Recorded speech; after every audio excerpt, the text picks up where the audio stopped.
Hey, everybody, this is Think Global, and I'm Tim Davis, your host. It's great to be back. John, nice to see you again. Nice to be back. All right. Today, I think it's going to be a fun episode, and tell us what we're building on from last time, and then we'll dive into today. Yeah, so last time we started this series on kind of the little life principles. The seemingly little things actually make a significant difference. So if you remember from last episode, we talked about John Wooden. We talked about the importance of even tying your shoes and how the little things in life make a big difference. So that's just a little short series we're going to do for a few episodes here, and this is part 2 of that. Right. And today our subject is dignify the table, or dignifying the table. It's one of those principles of life that I love, because I think that simple principle of dignifying the table can apply to a ton of areas in our lives and really help us live better, like we ought to live. Anyway,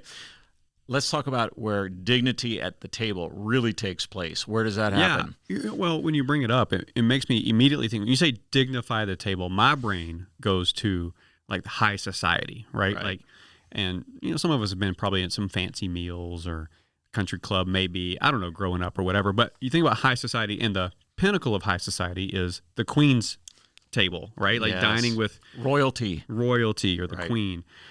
So we actually were looking into that a little bit, and we were kind of curious, what are some of the things when you have to dine with the Queen? So what are some things we learned? All right. Well, one of the things you have to do to dignify the table with the Queen is be there on time. Like, okay, if there was a lesson that any of us needed to learn, is that be on time. So if you're going to dine with the Queen, you've got to be on time. And another fascinating little tidbit on that was that, there's only up to 12 people who sit at each table. Yeah. So it's very structured, very choreographed. A lot of crazy stuff when you dine with the Queen. Well, one thing that stood out to me, we were just looking through a few bullet points, and I didn't know this, and if I had to dine with the Queen, I would probably mess this up, was you actually don't talk to the Queen unless she talks to you first. Right. And, I think we're friendly people. I would have walked in and said, "Hey, Queen, how you doing?" It would have been I wouldn't have been that casual, but I probably would have spoken to her, and that would have been very rude or faux pas. Right. You probably should have said, "Hey, Queen Elizabeth." Well, anyway. I didn't know what to call her. Right. So the meal starts when the Queen eats, and the meal ends when the Queen is finished. And there are forks and knives for every kind of meat and dish. And there's protocol on napkins. And by the way, they don't call them napkins in that part of the world. They call them serviettes. Anyway, that's a big deal, because learn something new. Napkins have another connotation in that part of the world. Anyway, So dining with the Queen is a big deal. Yeah. So, Tim, we all aren't dining with the Queen every day, but you raised 4 boys in your house. I know that about you, and I know that was probably crazy at your house. So since we're not dining with the Queen, but we're more or less dining in our own homes, let's talk about what it was like raising 4 boys to dignify the table. All right. Sometimes when I think of little boys gathering around a table, they are the very image of vultures lining up to eat whatever is at the table. And so raising 4 boys, and my wife, Lynn, is from the South, and so there's that dignity that comes with even protocol in a Southern home. It's part of that Southern hospitality. It's Southern hospitality, and how you do, in fact, you do dignify the table. And so one of the things we did was we just made sure, there was a priority placed on meals. As a family, we made it a habit to have meals together, in particular when possible, our evening dinner meal. I know there was competitive things that took place, but we actually did that. And, another part of the meal was interesting at dessert time. Lynn would put the dessert at the table, and the temptation of little boys is always to dig in and eat. But one of the practices we had at our home was that they could not take a bite of dessert until their mom had the first bite. I mean, after all, she's the one who prepared it. She worked for it, and a way of honoring her was simply to say, "Hey, nobody eats dessert until Mom takes the first bite." And so that became a fun little thing in our home of waiting for Mom anxiously to sit down and take a bite of the food. And under your roof, she's the queen. She happens to be the queen. She is honored as the queen in our home. Yeah. Actually, that's the truth. Yeah. So I think that's great. Now your boys are grown. They have kids of their own. And Yes. you visit them. Are any of these life lessons from their early years playing out now as adults? Wrong question, John.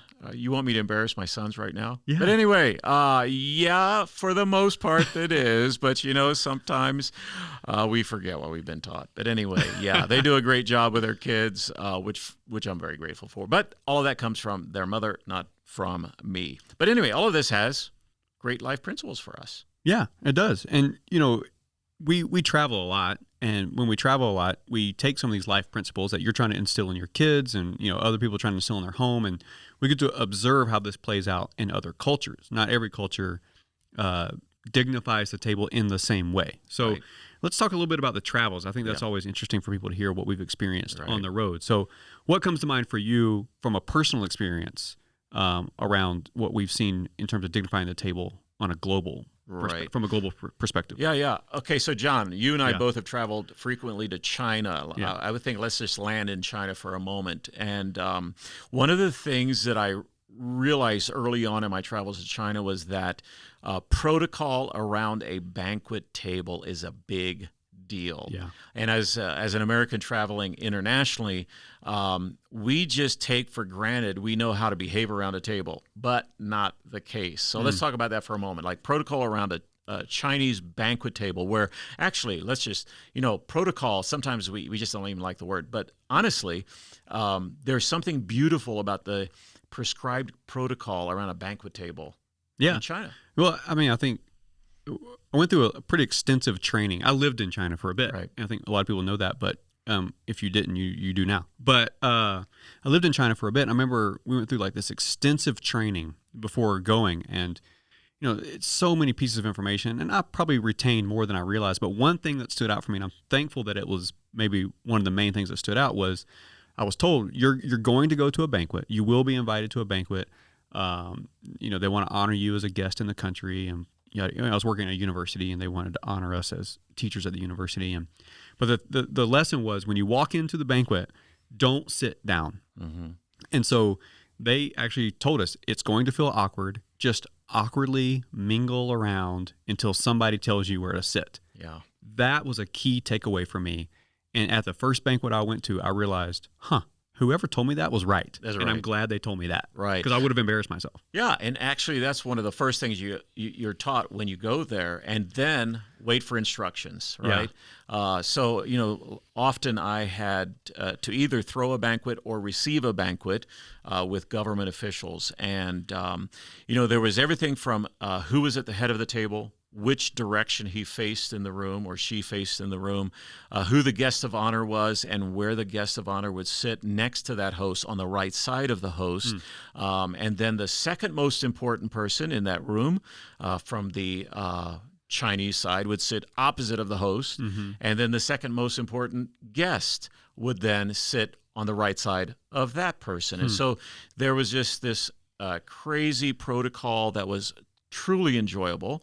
And you left feeling honored by the way they treated you. The guest of honor would be served something from the host, who would then encourage you to eat it so everybody else could eat, because nobody would eat until it began at that part of the table. And so there's the sense in which they understand everyone's position, and they honor them based on that position. And then the entire evening is a feast of gradually eating and gradually enjoying, and a lot of conversation, where so much is learned and so much is shared, and where even in a very social setting, business is being conducted very subtly. Yeah. No deal is finalized, but you can know the conversation takes you in directions like that. So it's a lot of fun. Yeah. It's great navigating a setting like that. Yeah. I loved the part, you mentioned it briefly, but the part where you're sitting there and the Chinese host, they just start serving you food. So let's paint a little quick picture for people who haven't been to China. Maybe is you're sitting around typically a large round table, Right. and there's a lazy Susan in the middle of it, and the servers come out and put food on that lazy Susan, and it goes round and round, and you don't spin the lazy Susan the opposite direction. And actually, right. I think there's protocol around who spins the lazy Susan. That's exactly right. And so you don't touch, you don't think like, oh, I want that thing over there. I'm just going to spin it around and get something.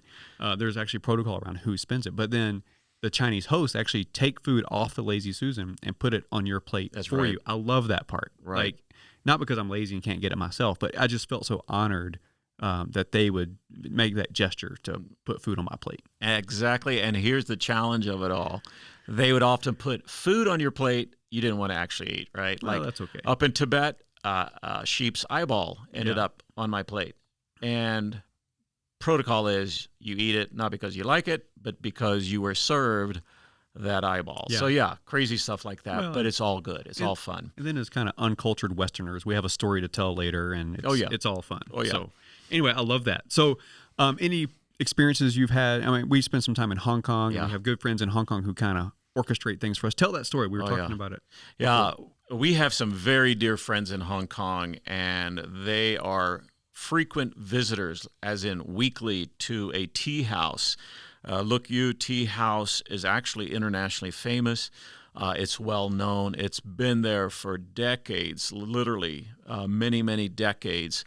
And they have their own table, basically. Like when they walk in, they're going to be seated at the same table. And so it's an honor to go there with them and to enjoy a variety of teas, Asian style.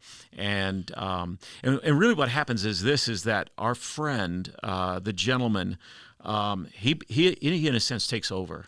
And he's working with the staff, and the staff is bringing a variety of teas, and so he's got to let the tea steep for a while, and then he mixes it with hot water and the very, very bold tea in your cup, and then there's food going around, and the way I've likened our friend is he's like a maestro. Mm-hmm. He's conducting this incredible symphony of tea and food and explanation and honoring you and not permitting you to do this or that, but serving you instead. And he's the host, but as the host, he's serving you and he's showing you honor. And by doing that, he dignifies the table. He dignifies us. And so those are those cultural experiences that when you travel enough, that you engage around the world, unlike maybe here, around the world, there is something very special about a table experience with people where it's not simply about the food, but it's engaging with each other and engaging with what it means to honor each other. Yeah.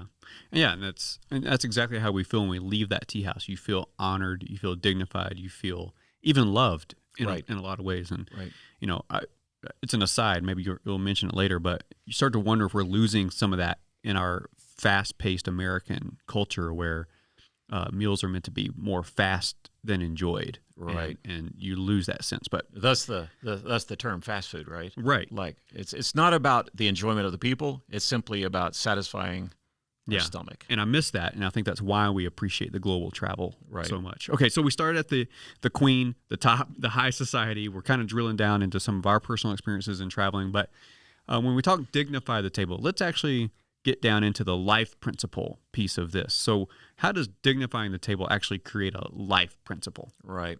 Well, okay, there's one of our colleagues that coined this phrase, and I think it applies here to the life principle.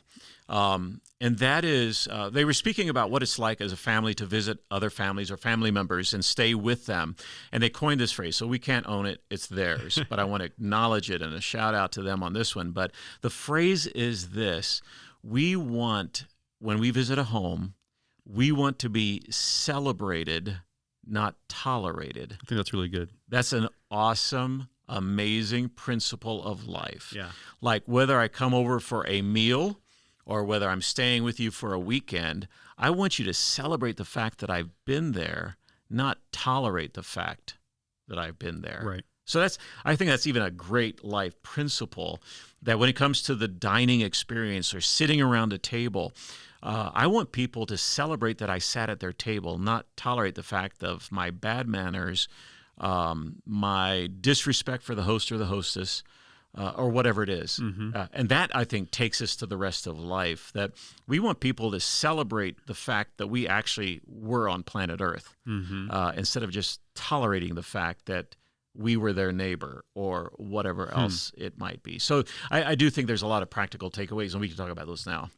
Go for it. All right. So shall we talk about some of the hiring process that I have? I was hoping we would talk about that. Okay. So like one of the ways actually that I have typically and often made hires in the past is to make sure it includes a meal out, so that I can actually watch that person eat and how they are at the table, because it tells me a lot about them.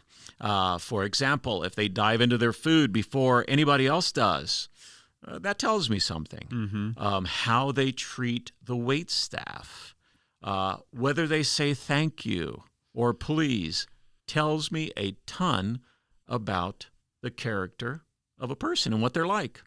So you know that to be true. Oh yeah, it's become a joke around here.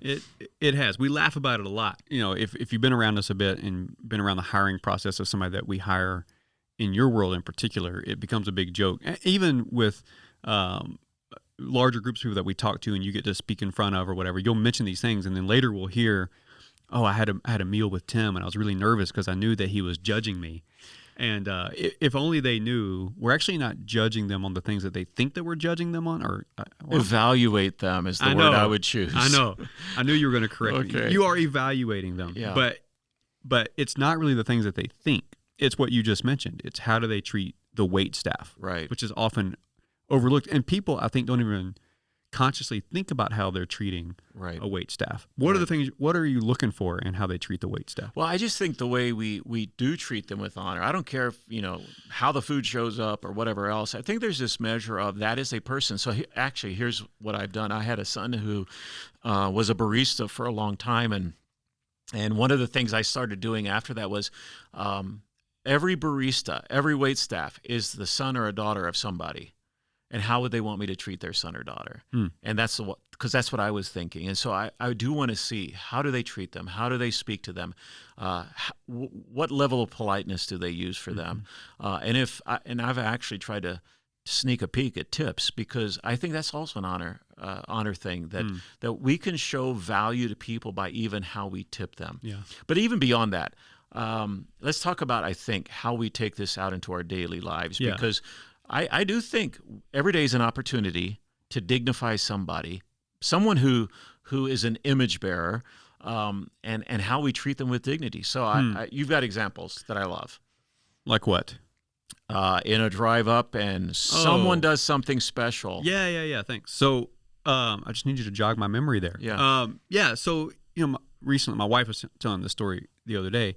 I think she was telling you this story, and I was there. But she was in a drive-through at a coffee place, and as she got up to the window, the person said, "Hey, your drink is taken care of. The person in front of you paid for it." People have heard these stories, the whole pay it forward thing, and then now you pay for the person behind you. And so my wife thought, "Oh, this must be going on for a while." So she asked the person in the window, "How long has this little pay it forward line been going?" And the person said, "Oh, you're the first one.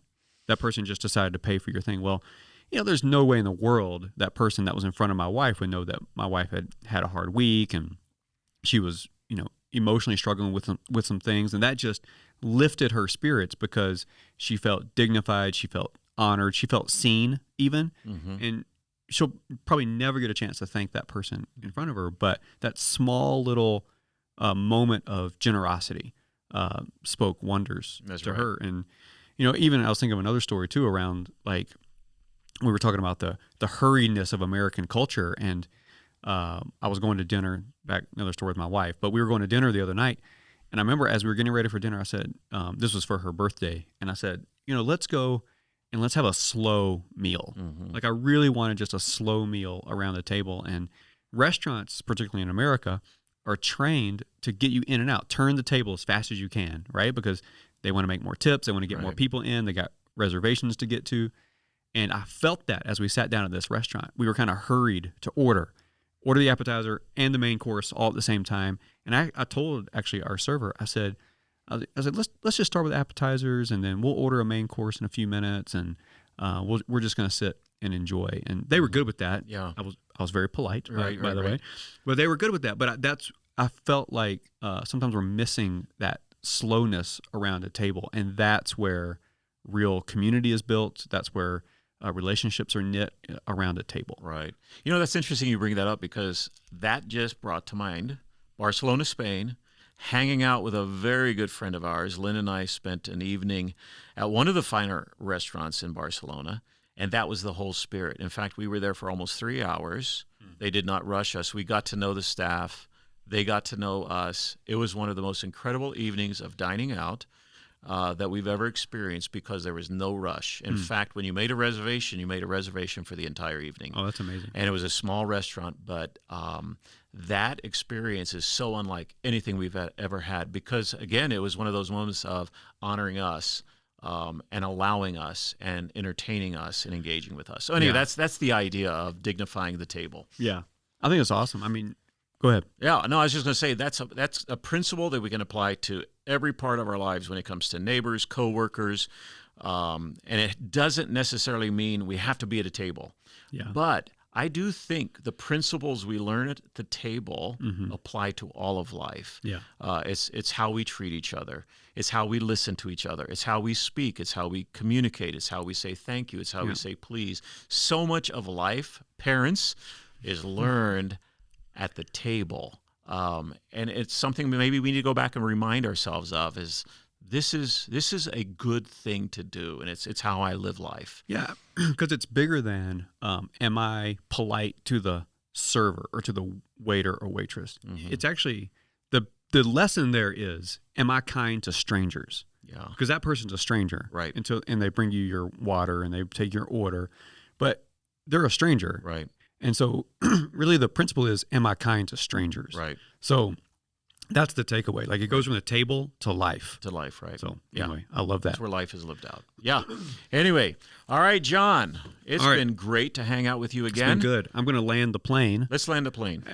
And last week we talked about doing some Q&A on this podcast, which is really fun. I want to do more Q&A, and we have a question that we're going to do in just a second. And if you're interested in leaving a question for us, simply go to letsthinkglobal.com and go to the contact button at the top. And then there's like a little orange button. You'll see it, where you can send us in a question. You actually record yourself asking your question, and then we play that question, which we're going to do in just a second. All right. And then you and I get to answer it. All right. So, I hope I have an answer. So we have somebody that sent us in a question. All right. Thankfully, for the first time, we don't have like 100 of them. Oh, that was actually good. But we want more. All right. So we're going to hopefully next episode, next month, we get more. But let's see what question we have this week. All right. This could be fun. Let's do it. All right. Hi, Tim and Jonathan. I would love to hear one of your most embarrassing stories from an international trip. Oh, boy. That's a good one. I know that voice. I knew she would ask something like that. Oh, my goodness. I'm excited for that. Oh, boy. I'm going to let you go first, because I got to think of a most embarrassing moment from my international travels. Okay. Yeah, anyway, go ahead, John. I'm sure there's probably a lot of moments that come to mind, but I have one, and it's actually, I'll share it because actually it still makes me cringe. You know when you like think of an embarrassing thing and you still cringe about it? You ever do that? Like you think about it in your head and you still kind of shudder? Nightmares. Yeah. Emily, do you do that? All right. Yeah. All right. So I just want to make sure I wasn't alone. You're talking to our studio audience here. Well, that's cool. They know Emily's here. All so, right. All right. Anyway, Robin, do you do that? Okay. All right, good. What about Austin? Austin? All right. Doesn't do that. All right. I just sometimes I feel like, do other people have these memories and then they kind of like, ooh, cringe? Oh, yeah. All right. This is the moment. So I was actually, this wasn't like an international trip, like as in like a short trip. I was living in China. I had friends and they invited me to go shopping at a mall down the street with some of their friends who I had not met before. So my friends and then several strangers. And so we were going to take a bus. So I met them at the bus stop. We get on the bus. And my friends that I knew, they were girlfriend and boyfriend. So they were university students and they were girlfriend, boyfriend. So, and then there was probably 6 of their friends who joined us to go on this shopping adventure. And so we get on the bus and they introduce me to their friends. And I'm sort of a fun-loving, if you don't know me, I'm kind of a fun-loving, laid-back, semi-sarcastic person sometimes. And so I sarcastically did that like American thing where I don't even know how to do it anymore. And I'm embarrassed to even try, but like where I sort of pretended like I didn't know my friends, like they introduced me. I'm like, oh, them. Oh, I don't know them, you know?